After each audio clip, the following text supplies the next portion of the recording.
What's going on, guys? So in this video I'm going to go over legendary aspects and my thoughts on them and what I hope for the future with legendary aspects in the end game. So start off, the occultist is the guy you're going to go to. If you go to your map, occultist can extract and imprint aspects. So in this area here, you could imprint aspects, which means put an aspect on a rare item or a legendary item, which will overwrite the current aspect on it. Now I will show you one here. So this legendary, every legendary will have one aspect on it, that's what makes it legendary. So this ring has the aspect of you have 25% increased critical strike chance against injured enemies, and injured enemies have less than 35% of their life. And while you are healthy, you get 50% increased crowd control duration, which means increased stuns for me, or slows if you're a sorceress or barbarian, and depending on the skill you use. So that's an aspect. You could also extract aspects, and they'll go right into this inventory here, the aspect inventory. And these are a few that I already extracted from items. Extracted items will be destroyed in the process, but you will get the ability, such as rapid fire, has a chance to ricochet, or critical strike chance is great, movement speed, and then you'll be able to put those on other item types. So they'll give you for example, this one is only for boots and amulets, this one is for basically everything, allowed item types, and this one is about basically for everything, every type of item. So I'll go through here. You could imprint, you could extract, and then sigils I won't go over because that's more of an end game type thing for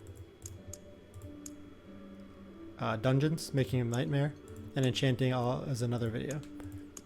So to start off, when you have a rare item,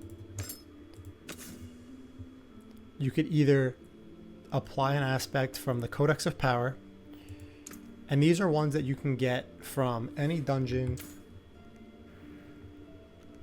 such as, and I'll show you in the bottom here what you'll earn or what you'll be rewarded aspect wise. Like if you complete this one, you get flesh rending aspect, which decomposes after decompose spawns a corpse, you gain 10 essence. So this is for necromancer only.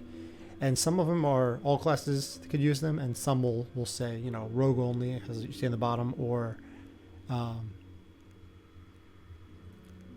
to find. This one is useful for any character. There's no only X class.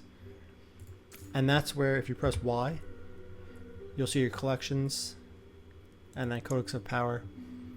And these are all the ones I've earned. There's 114, it looks like, by the end of the game that you can unlock. And I've unlocked 12 so far. For my class, only 3.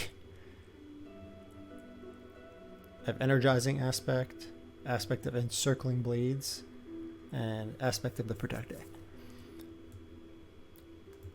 So these enhance your skills or abilities in some way, and you want to use ones that are ideal for your build, whatever you're working at, or whatever you're working towards.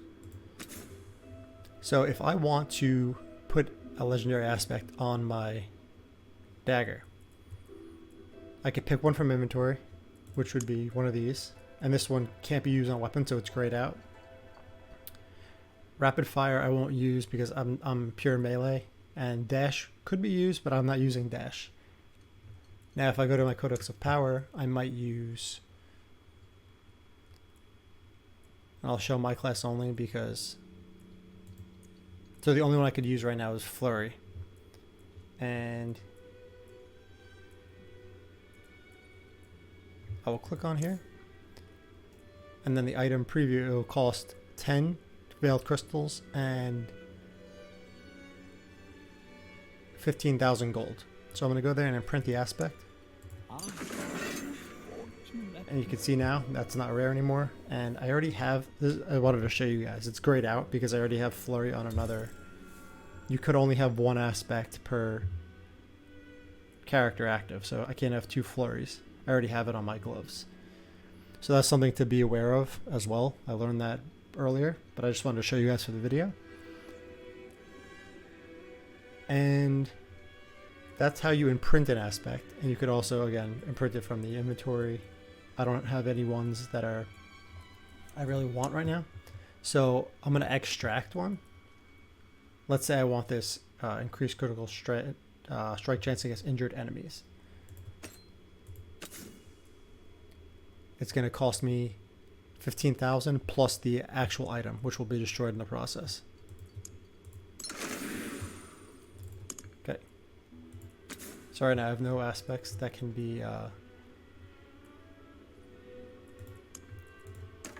useful for my character from the inventory. I could try this one because I don't use Twisting Blade, so I'm going to do that right now. I'm going to put 25% chance, the smiting offensive aspect from my inventory, and imprint it. And now and weapons usually double, so now I deal 50% increased critical chance against injured enemies, which is incredible. Actually, when they're low on health, and while you're healthy, you gain 100% increased crowd control duration.